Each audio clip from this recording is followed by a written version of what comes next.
Bonjour à tous, je vous invite à vous abonner à cette chaîne, à aimer, à partager, à commenter ces vidéos, c'est très important. C'est une manière de nous soutenir. Merci à vous tous. Et notre invitée est aujourd'hui Valérie Toureille. Bonjour Valérie Toureille. Bonjour. Et merci beaucoup d'être avec nous aujourd'hui. Vous êtes historienne, professeure d'université, médiéviste, auteur de nombreux livres, Crimes et châtiments aux éditions du Seuil, Azincourt, Histoire d'une étrange défaite chez Albin Michel, et Jeanne d'Arc aux éditions Perrin, qui est la figure dont on va parler aujourd'hui. Je précise que justement ce soir sera diffusé un documentaire sur Jeanne d'Arc, un docu-fiction comme on dit, Jeanne, femme guerrière et sainte. Ce sera sur Planète Plus à 20h55 et vous avez été choisie comme conseillère historique pour ce documentaire, Valérie Toureille. J'imagine que ce n'est pas un hasard si justement il diffuse un docu-fiction sur Jeanne d'Arc ce soir. Journée de la femme, on l'aura assez répété aujourd'hui dans cette émission. Et c'est justement ce profil-là de femme, de guerrière, de sainte qui nous intéresse également aujourd'hui pour notre sujet du jour. Finalement, Valérie Toureille, Jeanne d'Arc qui est connue de tous, est-elle peut-être la première figure féministe ou est-ce purement anachroniste de parler de cette figure ? Bien sûr, le terme de féministe est anachronique. En même temps, elle est devenue, au fil des siècles, une figure emblématique pour le combat des femmes, en particulier à partir de la fin du XIXe siècle. Mais déjà, on va dire même au Moyen-Âge, Jeanne d'Arc a été finalement elle-même une figure assez à part et une femme parmi tant d'hommes, une femme qui s'habillait en homme.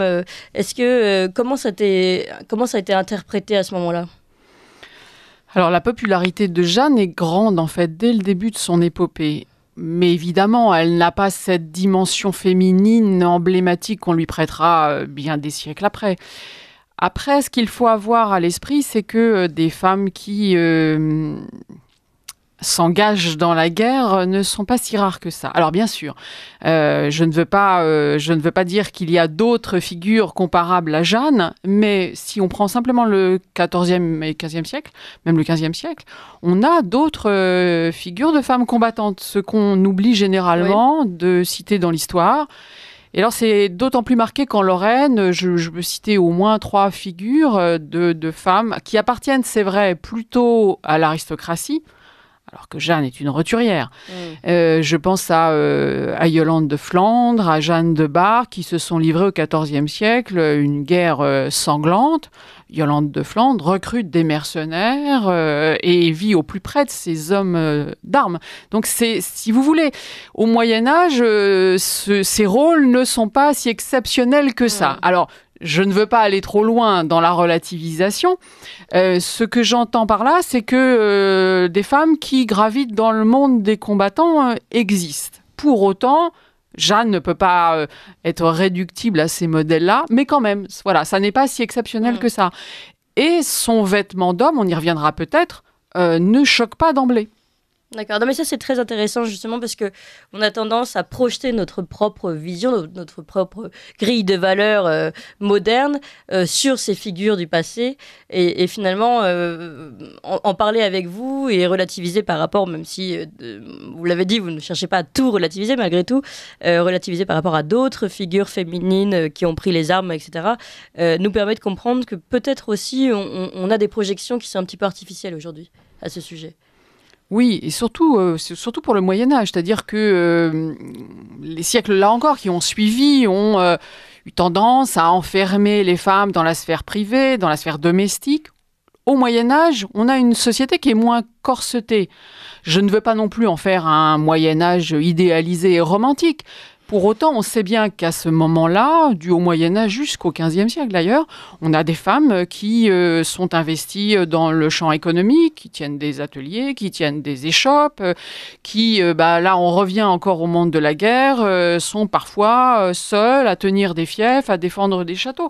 Donc c'est une société qui est au fond beaucoup plus ouverte que celle qu'on aurait à l'esprit lorsqu'on évoque le Moyen-Âge, sombre, gris, violent.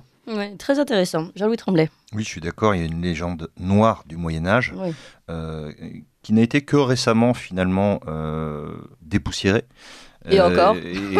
Et encore. Oui, puisque le débat subsiste. Mais effectivement, le Moyen-Âge était, entre guillemets, je n'aime pas cette expression, mais plus évolué qu'on ne l'a présenté. Il y a eu des tas de travaux qui ont été faits en ce sens. Et puis vous savez, les femmes guerrières, ça a toujours existé. Hein. Je pense aux Amazones, à Pentésilée, etc. Là, simplement, avec Jeanne d'Arc, il est revitalisé et catholicisé, si j'ose dire. Ce qui m'intéresse, et là je vais interroger l'historienne, c'est effectivement, certes, il y a des femmes qui se battaient avec les hommes, on l'a vu aussi pendant les croisades, qui ont accompagné les chevaliers à Jérusalem, ou qui ont tenu les châteaux en leur absence, mais... qui ont tenu l'économie également. Et l'économie, mais comment peut-on imaginer, d'après ce que vous savez, d'après les témoins, quels étaient les rapports finalement entre cette Jeanne qui n'est pas issue de la noblesse, bon, donc qui est une fille du peuple, qui est extrêmement jeune, voilà, et qui chevauche en compagnie de guerriers professionnels, d'hommes de sang, d'hommes de guerre, comme La Hire ou Gilles de Rais. Voilà. Quelle est leur vision à ces hommes-là, qui ne font que la guerre, et qui ne feront d'ailleurs, après la mort de Jeanne d'Arc, que la guerre, encore, et dans des circonstances parfois assez abominables. Voilà, quel est leur regard sur Jeanne d'Arc ? C'est une question à la fois passionnante et difficile. C'est d'ailleurs l'objet du livre que je prépare en ce moment. Parce qu'au fond, c'est vrai que ce sont deux mondes qui ne sont pas censés se rencontrer. Ce sont même deux mondes qui sont plutôt censés se confronter. Les femmes pour les hommes de guerre, surtout quand ce sont, mais pas seulement, quand ce sont des roturières, ce sont les victimes collatérales des combats. Et donc il y a évidemment peu de respect à attendre de ces hommes-là. Vous l'avez rappelé, ce sont des hommes violents parce que la guerre ne se fait pas en dentelle au Moyen-Âge, ni après. Maintenant, il faut bien avoir à l'esprit, c'est ce qui est peut-être le plus difficile pour nous, contemporains, c'est d'imaginer que ces hommes ont quand même une certaine vision, je vais dire, du fait religieux. Voilà, j'utilise un terme très neutre. Et qu'au fond, c'est vrai qu'il y a à ce moment-là des figures de femmes qui incarnent certaines voies spirituelles. On peut parler du prophétisme. Et que, au fond, Jeanne est peut-être vraiment portée par cette mission religieuse et que ces hommes y adhèrent. Au fond, même les hommes de guerre peuvent aussi croire au merveilleux. Se dire que cette femme va leur apporter cette légitimité dans le combat qui, au fond, leur manque. Vous le savez, le combat se mène aussi par l'esprit. Hein. Et donc, elle a quelque chose qui est difficile à reconstituer pour nous, historiens, cette aura, cette lumière qui doit l'entourer, qui fait que les hommes la suivent. Cet enthousiasme, cette force spirituelle, qui les emporte. Est-ce que cette aura est immédiatement comprise ? Non. C'est justement parce que finalement, si on regarde, il a fallu 5 siècles pour que Jeanne d'Arc soit ce qu'elle est aujourd'hui, mais dans un premier temps, elle est surtout une héroïne. Et elle ne devient sainte, aux yeux de l'Église en tout cas, qu'au début du XXe siècle. Elle a été béatifiée en 1909, canonisée en 1920. C'est assez tardif, finalement, la sainteté. Oui. Alors, il y a deux choses dans ce que vous venez d'évoquer. D'abord, je pense qu'il est important de rappeler qu'effectivement, là, je parlais de cette aura, de cet enthousiasme. Presque l'auréole, déjà. qui la porte et qui au fond, entraîne derrière elle ce respect des hommes d'armes. D'accord. Presque inattendu, même totalement inattendu. Mais il faut rappeler que cette place auprès de ces hommes de guerre, elle va la gagner. Et que dans un premier temps, ils vont quand même la mettre à l'écart. Au moment du siège d'Orléans, c'est très clair. Hein. D'abord, elle ne mène pas une armée, comme on le dit souvent, mais simplement un convoi de vivres. On l'a fait passer par le sud pour éviter une confrontation avec les Anglais. Et au fond, lorsque l'état-major se réunit pour décider des opérations, Jeanne n'est pas là. Donc elle s'impose dans ce jeu militaire. Et au fond, elle va aussi gagner leur respect par cette force-là. Ouais. Donc il y a cette dimension religieuse, mais il n'y a pas que cela. Et il y a des éléments de la personnalité de Jeanne qui, je pense, nous échapperont toujours et qui permettraient de comprendre comment cette clé a pu fonctionner. Le charisme, en fait. Oui. Oui, le charisme, mais bon, voilà, c'est difficile de le restituer, de le comprendre. Après, votre deuxième question, c'est au fond, pourquoi est-ce que Jeanne a mis tant de temps à être reconnue par l'Église ? Parce que d'abord, elle a été condamnée par un tribunal d'Église. Même si un autre tribunal a cassé cette première condamnation. Et là, on revient à la question de la femme. Est-ce qu'une femme qui porte les armes a toute légitimité à entrer dans le champ de la sainteté ? Oui. Ça, c'est une autre question. Mais pour revenir sur l'idée du charisme, ce qui est intéressant également, c'est de savoir, c'est de remettre dans le contexte justement de la guerre qui se jouait et que le roi justement manquait de cet élan et de ce charisme et que finalement, on peut aussi considérer qu'elle a été une forme, est-ce qu'elle a été instrumentalisée ou est-ce qu'elle a été un instrument elle-même ? Elle a permis de regagner, de redonner confiance aussi aux troupes peut-être et d'avoir une nouvelle aura, un nouvel élan, non ? Alors, c'est un argument qu'on entend souvent, celui de l'instrumentalisation.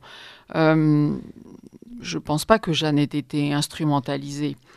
Utilisée, Oui, voilà. Que Charles VII l'ait utilisée, oui. Au fond, il était dans une situation politique et militaire si catastrophique qu'après tout, pourquoi pas essayer de relancer ses troupes derrière quelqu'un qui allait les porter vers la victoire et qui leur apportait justement cette dimension religieuse. Au Moyen-Âge, la victoire, elle est souvent placée sous le regard de Dieu. Celui qui gagne est celui qui a été désigné par Dieu comme ayant au fond la bonne part dans ce combat. Mais je ne pense pas qu'elle ait été instrumentalisée. Après, on va poser la question de savoir si elle a été abandonnée par Charles VII. C'est un autre débat. Mais au fond, Charles VII, comme toutes les figures politiques, est un cynique et utilise ce qui l'intéresse au moment donné.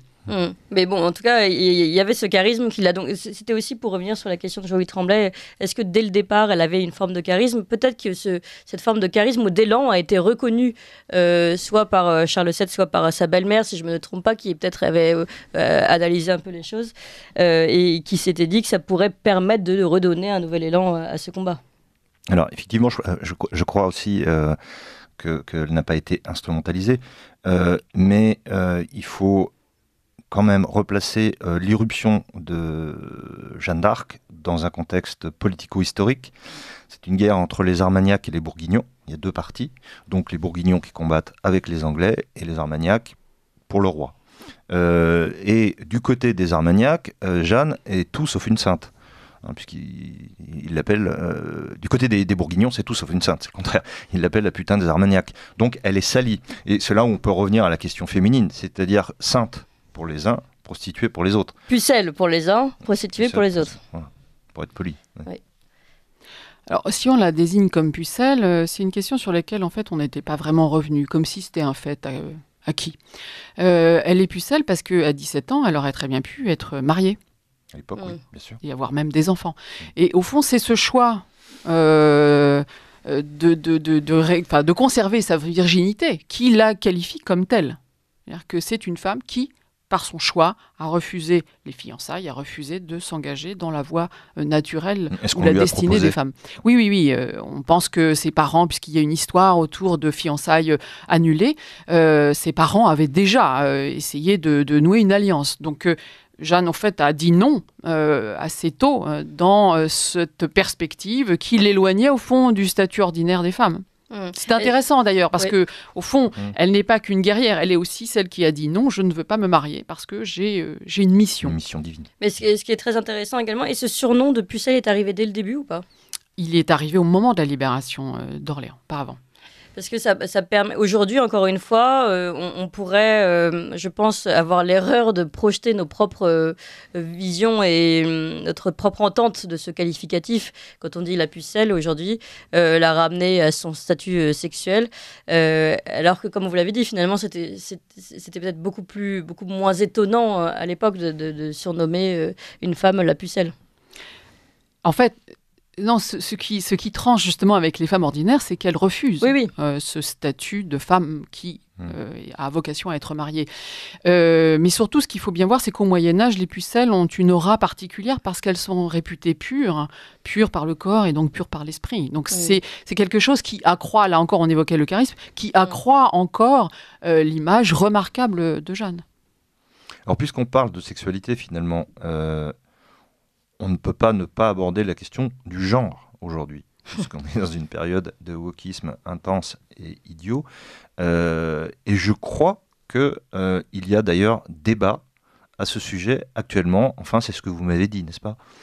Effectivement, il y a eu une pièce de théâtre il n'y a pas très longtemps qui s'est jouée à Londres, autour à la fois de celle qui a mis en scène, même écrit la pièce I, Joanne, et celle qui l'a jouée, sur une revendication de non-binarité.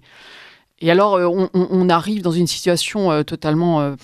je ne sais pas comment dire, ubuesque. Pardon, une revendication par Jeanne d'Arc de non-binarité, c'est ce qu'elle dit par l'actrice et la dramaturge. Oui. C'est-à-dire que... sur la personne de Jeanne d'Arc. Tout à fait. Oui. Alors, on pourra peut-être parler sur la question de la transgression, qui au fond est un élément important aussi du procès. Mais ce qui effectivement peut être ubuesque ou totalement fou aujourd'hui, c'est que... certains ou certaines revendiquent la non-binarité de Jeanne en opposition aux féministes, qui elles disent mais non, Jeanne est bien une figure de femme, mais c'est une figure à laquelle nous sommes attachés. Donc voilà un peu la situation dans laquelle on se trouve aujourd'hui, qui brouille beaucoup les pistes. Oui, je crois qu'on vit une période encore beaucoup plus trouble que celle du Moyen-Âge. Oui, oui. Sur certains plans. Revenons justement sur cette idée de transgression et de travestissement. On l'a dit, la portée des hommes, des vêtements masculins, vous l'avez déjà un peu signifié, c'était pas forcément si exceptionnel que ça. Malgré tout, ça a pu lui être reproché, ça, lors de son procès ? Alors en fait, le Deutéronome interdit de transgresser son statut naturel, on dirait son genre aujourd'hui. Pour autant, lorsque Jeanne a été interrogée par un parterre de prélats, et même Jean Gerson s'est prononcé... chancelier de l'université, s'est prononcé sur, au fond, la pureté de Jeanne et la pureté de sa mission, surtout. La question de son vêtement n'a pas été posée, n'a pas été montrée comme un obstacle. Et puis, de manière évidente, on voit mal comment Jeanne aurait pu chevaucher de longues heures, voire se mêler aux hommes de guerre sur les champs de bataille, même si elle ne combat pas à proprement dit, avec une jupe. Enfin, c'est juste impensable, sans entrer dans des détails plus techniques. Mais il y a d'ailleurs des exemples de femmes qui se sont travesties, aussi pour se protéger des assauts des hommes ou des menaces qu'ils pouvaient représenter. Dans la géographie chrétienne, il y a des saintes qui se sont travesties en hommes pour échapper justement à leurs assauts. Sainte Pélagie, Sainte Marguerite, Sainte Catherine, la Sainte Barbue, Sainte Liberata. Donc on a des exemples comme ça, qui, au fond... ne pose pas problème aux hommes d'église. Mais lorsqu'on veut condamner quelqu'un, vous connaissez l'adage, qui veut tuer son chien. Bon, c'est peut-être pas la bonne comparaison, mais évidemment, on a pris ce prétexte du vêtement féminin comme une preuve matérielle, c'est important, pour faire tomber Jeanne. Oui, vous dites comme une preuve matérielle, puisque finalement, le reste reposait beaucoup sur sa foi, sur le questionnement autour de sa foi.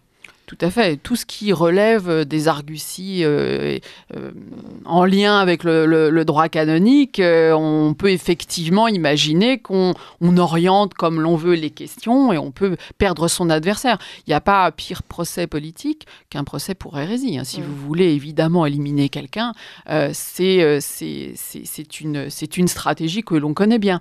Maintenant, si on a de surcroît un élément matériel pour faire tomber votre adversaire, c'est évidemment la voie royale, si je puis dire. Alors, je voudrais revenir sur le regard moderne qu'on porte sur Jeanne d'Arc, celui de cette pièce de théâtre que vous avez citée, et puis celui de ce docu-fiction. Finalement, j'imagine que autant la pièce de théâtre et ce qu'on a voulu faire porter comme habit à Jeanne d'Arc à ce moment-là a dû vous faire bondir. Autant là, vous êtes conseillère historique. Malgré tout, encore une fois, on n'arrête pas de le répéter depuis le début de cette émission, nous portons un regard moderne et avec une grille de valeurs qui ne nous permet pas forcément toujours de comprendre sans anachronisme l'histoire du passé. Et le titre de ce docu-fiction, Femme, guerrière et sainte, déjà dit beaucoup, je trouve, sur notre façon de voir Jeanne encore aujourd'hui. Est-ce que vous avez été, finalement, est-ce que vous êtes satisfaite par ce travail de documentaire? Est-ce que vous avez dû lutter contre des erreurs qui auraient pu être faites si vous n'aviez pas été là? Oh non, vraiment à la marge et plus, je dirais, dans les vêtements et ce genre de choses. Mais non, tout s'est très bien passé en parfaite harmonie avec Nathalie Conscience qui a réalisé ce docu-fiction, parce que c'est un docu-fiction en 2 épisodes. Et pour l'historienne, mais je pense que c'est toujours une expérience très intéressante. Je travaille d'ailleurs sur un autre projet qui s'attache encore à Jeanne, qui va sortir à la fin de l'année, qui est là construit à partir d'images numériques, donc qui permet encore plus, au fond, de liberté, tout en restant proche d'une certaine réalité historique. C'est toujours difficile de réduire en quelques minutes certaines subtilités, certaines nuances. Donc, voilà, parfois, on est obligé de laisser cette part de créativité ou des contraintes matérielles. Mais je pense que c'est toujours une expérience très intéressante. Et puis, plus l'histoire se diffuse, et plus, au fond, je pense que les historiens assument aussi leur rôle dans la société. Oui, tout à fait, mais c'est très intéressant cet aller-retour finalement entre le présent, ultra concret et comme vous l'avez dit, assez rapide finalement, avec un docu qui doit être forcément limité dans le temps, et puis l'histoire et tout ce que vous maîtrisez sur cette matière autour de Jeanne d'Arc. Et cet aller-retour, j'imagine, doit être pas forcément facile non plus pour l'historienne que vous êtes. Non, à commencer d'ailleurs par la physionomie, le physique de Jeanne. Les témoignages disent qu'elle était belle, mais que signifie le terme au XVe siècle? Est-ce que là encore, on n'a pas reconstruit quelque chose? Au fond, ça ne nous intéresse pas vraiment, mais sur le plan historique, pour tenir justement ses chevauchés, pour être proche de ces hommes de guerre dans les combats, elle devait quand même avoir une certaine force physique. Donc c'est peut-être là où on se dit, bon, on va choisir une Jeanne plutôt jolie, mais on aurait peut-être imaginé une femme peut-être très costaud, et voilà, dont le physique est peut-être parfois un peu proche de la musculature d'un homme. Toute proportion gardée, bien sûr. Voilà. Bon, ça, ce sont des choses qu'on ne maîtrise pas. Et cheveux courts ou cheveux longs, alors? Parce qu'on a vu plusieurs Jeannes, plusieurs grands films de Jeanne. Alors la Jeanne aux cheveux courts, la Jeanne à la natte. Ça, c'est pas précisé en réalité. Si, bien sûr que si. Elle sait couper les cheveux. Ça, on dit, elle a les cheveux coupés en rond. Donc ça, il n'y a aucune ambiguïté là-dessus. Non pour se prémunir des poux, comme on a pu le dire parfois. Non, simplement parce que lorsqu'on revêt le haubert et un casque, avec des cheveux longs, c'est quand même pas très pratique. Donc on est toujours dans les raisons pratiques. On est toujours dans les raisons pratiques, que ce soit l'habit d'homme ou l'armure. Jean-Louis Tremblay. Alors, moi, ce que j'aimerais savoir, c'est Jeanne au combat. Bon, c'est l'aspect technique et pratique. Guerrière. Que fait-elle sur un champ de bataille? Quel est son rôle? Est-ce qu'elle porte les armes? Est-ce qu'elle commande une troupe? Bref, son rôle exact. Si on devait prendre un comparatif ou un terme contemporain, je dirais qu'elle a un rôle de leader. C'est-à-dire qu'elle ne combat pas, mais elle a une épée. Elle a même plusieurs épées. Et elle a les attributs d'un capitaine. Donc le roi lui paye une très belle armure de plate, voilà. Et elle emmène une compagnie d'hommes quand même. Mais Jeanne n'a jamais tué un ennemi avec son épée. Jamais. Elle est là, elle a surtout sa bannière qui signifie quelle est la vocation de ce combat. Quelle est la mission de ce combat? Donc c'est comme ça qu'elle apparaît sur le champ de bataille. Et c'est comme ça qu'elle emmène les hommes. À Orléans, à un moment donné, les Français sont en train de refluer au moment de l'assaut des tourelles. Et c'est elle qui les ramène dans l'offensive. Elle avait une bannière qui la distinguait, elle, tout particulièrement. Oui. Oui, c'est la bannière blanche. C'est l'oriflamme blanc, Jésus-Maria. Et donc elle était, mais c'est vrai qu'on imagine sur la description des champs de bataille, etc. Cette bannière blanche, on comprend après que le mythe aussi l'est accompagné, parce que ça devait être assez impressionnant, assez beau à remettre aussi dans un docu-fiction. Mais on continue de parler de Jeanne d'Arc avec Valérie Toureille qui a publié ce livre, hein, Jeanne d'Arc aux éditions Perrin. Vous dites qu'il y en a un autre qui va bientôt arriver sur Jeanne d'Arc ? Oui, je travaille justement sur cet environnement guerrier de Jeanne. Et ce sera dans quelle maison d'édition ? Chez Talandier. Chez Talandier, à suivre donc très bientôt. On continue d'en parler, mais d'abord les informations avec Emmanuel Noël. Ligne droite. Très haut, il y a une place pour nos idées. Vue de haut. Nous sommes toujours avec Valérie Toureille, historienne, professeure d'université, spécialiste du Moyen-Âge, auteure notamment de ce livre, puisque c'est notre sujet, de Jeanne d'Arc aux éditions Perrin, un autre à suivre aux éditions Talandier, conseillère historique pour un docu-fiction sur Jeanne d'Arc qui sera diffusé ce soir à 21h45 sur Planète Plus. Jeanne, femme guerrière et sainte. Finalement, on a déjà un peu parlé de sa figure en tant que femme, en tant que guerrière.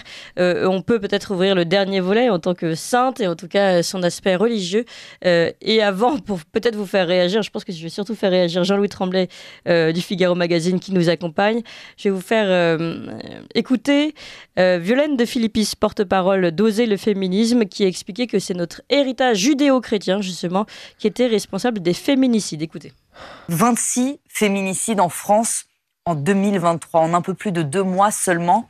Comment vous réagissez à ce double féminicide en moins de 24 heures ? C'est désolant, beaucoup trop, malheureusement pas surprenant. Je rappellerai d'ailleurs qu'on ne peut pas les qualifier vraiment de faits divers. Ce sont des faits systémiques, ça veut dire des faits que notre société engendre. Et je rappellerai d'ailleurs que c'est notre culture judéo-chrétienne qui l'engendre. Depuis toujours en Europe, les féminicides ont existé. Malgré ce que tente de faire croire parfois l'extrême droite, ce n'est pas dû à l'immigration. C'est bien notre culture, nos valeurs, notre éducation, celle qu'on donne à nos enfants, qui, dans un continuum de violence, c'est-à-dire une sorte de progression qui va du sexisme ordinaire jusqu'au féminicide, crée ces drames. Bon, on s'éloigne un peu de la figure de Jeanne d'Arc, mais puisqu'on parlait de Jeanne d'Arc sainte, Jeanne d'Arc avec ce volet religieux. Jean-Louis Tremblay, peut-être une réaction d'abord sur Violaine de Philippis ? Oui, je crois qu'elle est victime de débilité systémique, je dirais. Oui, non, c'est vrai. Évidemment, il est évident que l'islam est une religion qui prône l'émancipation féminine. Tout le monde le sait. Je veux dire, il suffit de lire le Coran, de toute façon. De même que d'autres religions. Je ne vais pas m'étendre sur l'hindouisme. Le mariage français et les immolations rituelles. Non, bon, écoutez, voilà, ça c'est un classique de ce type de. Non, mais sans même évoquer les autres religions, ce qui est intéressant, c'est de voir que cette culture judéo-chrétienne finalement met à mal la place de la femme, et c'est là où on revient aussi à la place de Jeanne d'Arc, canonisée, sainte, et c'est là où je me retourne vers vous, Valérie Toureille, finalement. Comme vous l'avez dit, c'est pas si rare dans la tradition judéo-chrétienne de voir des femmes qui prennent des habits parfois de guerrières et qui parfois deviennent des saintes et qui sont canonisées. Alors, je vous répondrai un peu différemment sur un propos qu'on n'entend pas très souvent, qui est que, au fond, d'abord je ne parlerai pas de culture, une tradition judéo-chrétienne, mais tradition chrétienne. Le christianisme, à partir du 5e siècle, a justement essayé de défendre les femmes. Et c'est ce qui a, après plusieurs siècles, permis de conduire au modèle du mariage chrétien, qui a, au fond, protégé les femmes. Et c'est un modèle qui s'est construit en opposition plutôt avec un modèle qu'on va dire...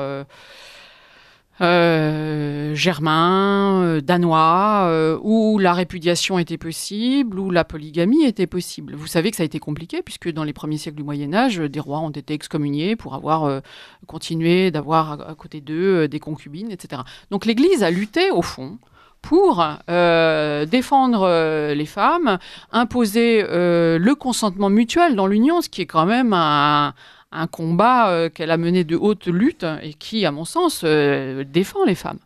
Donc les hommes d'Église, même si il y a des questions de débat, même sur le plan juridique, sur la responsabilité des femmes, il n'empêche à quand même porter une image valorisée des femmes. Et ça, on l'oublie trop souvent. Si on revient au cas de Jeanne, alors sa canonisation est trop ancienne pour que ou plus lointaine pour que je puisse la ramener au Moyen-Âge, parce qu'au fond, ce sont les hommes du XXe siècle qui ont tranché. Pour les hommes du peuple du Moyen-Âge, sans doute qu'elle apparaît comme une sainte, avant qu'elle n'ait cette reconnaissance par les hommes d'Église. Mais pour autant... Parce que juste après le procès, déjà, je crois que c'est ce qu'on retrouve dans les archives, ils disent on a tué une sainte, on a brûlé une sainte. Ça, c'est les rumeurs qui viennent du peuple. Voilà, c'est une expression générique, si je puis dire. C'est pas une qualification canonique. Mais pour autant, c'est vrai que cette aura, elle l'a acquise par les gens du peuple, par cette ferveur qui l'a accompagnée.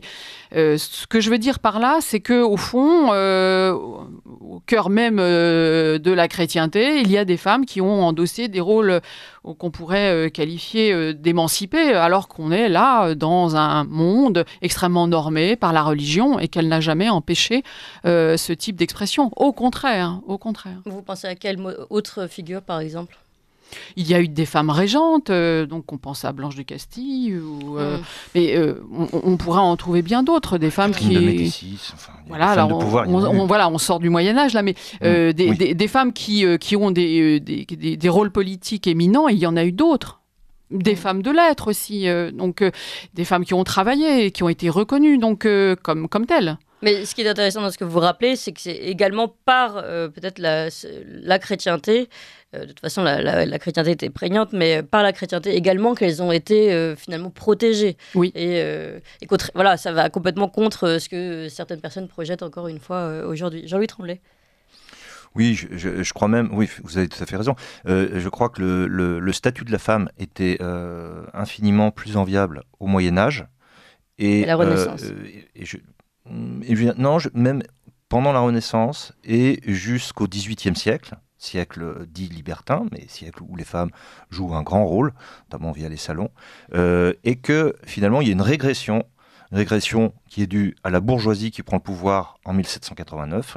Et finalement, le 19e siècle, tout le monde le sait, c'est un siècle bourgeois. Et là, le statut de la femme, effectivement, il est moins enviable que sous l'Ancien Régime. Il suffit de relire le Code Napoléon. Le port du pantalon était interdit par le Code.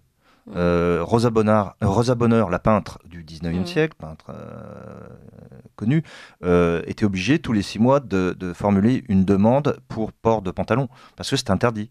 Voilà. Donc, et ça a perduré jusqu'à la guerre de 14. Souvenez-vous, la belle époque, des balcons, des corsets et des tenues des femmes. Et c'est Coco Chanel qui a finalement libéré la mode féminine, mais parce qu'elle participait d'un mouvement d'émancipation. Oui. Donc c'est le 19e siècle qui est le siècle qui a été le plus dur, je pense, pour la femme. Et ce qui est intéressant, qui revient, vous parlez de corset, tout à l'heure Valérie Touré disait que la société du Moyen-Âge était finalement beaucoup moins corsetée que ce qu'on voudrait bien nous faire croire. Oui, tout à fait. Moi, je pense que, en fait, à partir du XVIe siècle, la situation des femmes quand même se détériore petit à petit. Mais bon, c'est vrai que le XIXe siècle apparaît vraiment comme un siècle misogyne et extrêmement, comment dirais-je, contraint pour les femmes. Après, bon, je peux pas là encore non plus faire du Moyen-Âge une période idéale.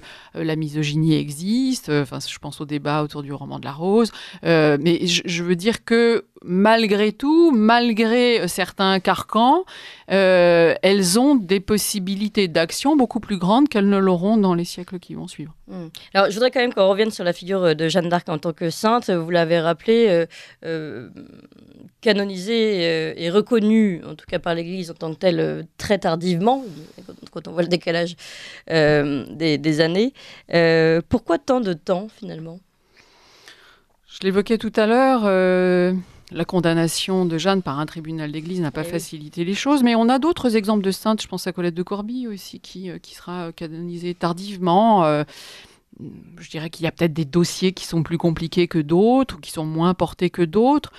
Et en même temps, c'est un emblème qui est connu de tous. C'est même incroyable en fait qu'il ait fallu autant de temps. Vous le rappeliez tout à l'heure avec les images, avec cette bannière, avec ce peuple qui immédiatement, alors c'est le peuple, peut-être que c'est aussi ça le problème, qui lui a donné cette figure de sainte. Alors, il ne faut pas oublier qu'entre-temps, Jeanne apparaît aussi dans un courant politique opposé, à la fin du 19e en particulier, comme une figure populaire, patriotique, héroïque. Hein.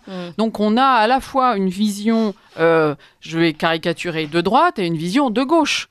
Donc Jeanne, au fond, rassemble tout le monde, mais crée aussi du clivage. Oui, non, ça, c'est très intéressant de voir qu'en fait elle est prise aussi dans le clivage des siècles plus tard.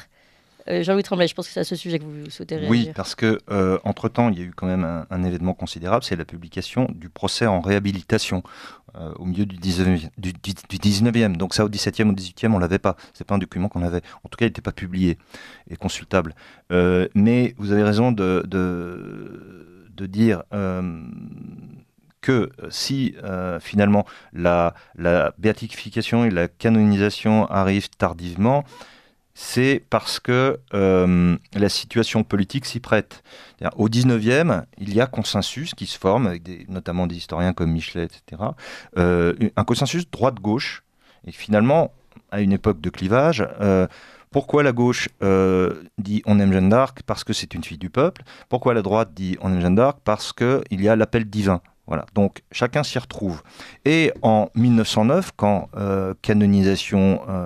béatification il y a, première étape, on est en pleine période de nationalisme exacerbé, et on est à 5 ans de la Première Guerre mondiale. Et il faut, à ce moment-là, non pas bouter l'Anglois hors de France, mais bouter le Prussien hors de France, puisqu'il occupe l'Alsace et la Lorraine. Donc, et d'ailleurs, c'est à ce moment-là, Poincaré décrète une fête nationale pour Jeanne d'Arc. Et en 1920, le Parlement en fait aussi, confirme cette fête nationale pour Jeanne d'Arc. Ça n'est pas du tout, et c'est pour ça, je pense qu'on pourra terminer comme ça, mais l'exploitation politique qui est faite de Jeanne d'Arc, aujourd'hui on dit la fête de Jeanne d'Arc parce que ça fédère les ligues et puis le Front National à partir des années 70. Mais au départ, c'est une sainte qui est reconnue à droite, à gauche et au centre. Et aujourd'hui, moins, vous diriez. Aujourd'hui, elle est plus marquée, entre guillemets, par la droite. La droite, non, je pense. Je crois qu'elle elle reste une icône pour le mouvement qui se dit national et populaire, voilà. Certes, qui continue à vénérer cette sainte. Pour le reste de la gauche et la droite, je ne peux pas me prononcer, mais comme de toute façon, on est en voie de déconstruction et de laïcisation complète, voilà, bon, finalement, on brûle tout ce qu'on a adoré. Donc, Et c'est très intéressant cette question, en tout cas, Valérie Toureille, en tant qu'historienne, et justement historienne qui devait parfois réaliser ses allers-retours avec le présent, notamment à travers ses docu-fictions. Encore une fois, on parle toujours du regard du présent sur le passé, des valeurs et des partis politiques finalement. Est-ce que vous diriez que Jeanne d'Arc, comme d'autres, peuvent souffrir ou bénéficier d'étiquettes, de couleurs politiques à certains moments? Oui, assurément. Elle a souffert de certaines osons le mot, récupérations. Oui. Je pense qu'aujourd'hui, quand même, c'est beaucoup moins marqué. Enfin, c'est un sentiment personnel. Hein, et que c'est peut-être l'image féminine qui s'impose davantage et les questionnements qui l'accompagnent. Mais c'est encore une récupération. Oui, la pièce de théâtre dont vous parliez, c'en est une également, d'une autre façon, par d'autres courants. Alors, je dirais pas que c'est une récupération, ce sont des interrogations. Et au fond, moi, je dirais que tant que Jeanne parle à un public divers et varié, pourquoi pas, on parle de Jeanne aussi, et elle est toujours dans l'actualité. Je crois que c'est ça qui est extrêmement étonnant. On a commencé cet entretien en disant, mais au fond, je peux vous citer d'autres exemples de femmes qui se sont trouvées au plus près des combattants. Et en même temps, dès ce moment-là, elle apparaît comme exceptionnelle aux yeux de ses contemporains. Donc vous voyez que à travers les âges, Jeanne est toujours un personnage fascinant. Et c'est ça, je pense, qu'il faut retenir. Et que ce personnage soit féminin, c'est encore plus marquant. Oui, tout à fait. Écoutez, merci beaucoup Valérie Toureille. C'était absolument passionnant de parler de Jeanne d'Arc. En effet, femme, guerrière et sainte en cette journée des droits internationaux des femmes. Merci encore Valérie Toureille. Je rappelle que vous êtes historienne, spécialiste du Moyen-Âge, auteur de Jeanne d'Arc aux éditions Perrin et un autre livre à venir, et puis surtout ce docu-fiction sur Jeanne d'Arc diffusé sur Planète Plus. Je crois qu'on peut le trouver aussi sur une autre chaîne, j'avais vu ça. Non, ce sera après, qui sera réadapté sur d'autres plateformes. En tout cas, Planète Plus à 21h45.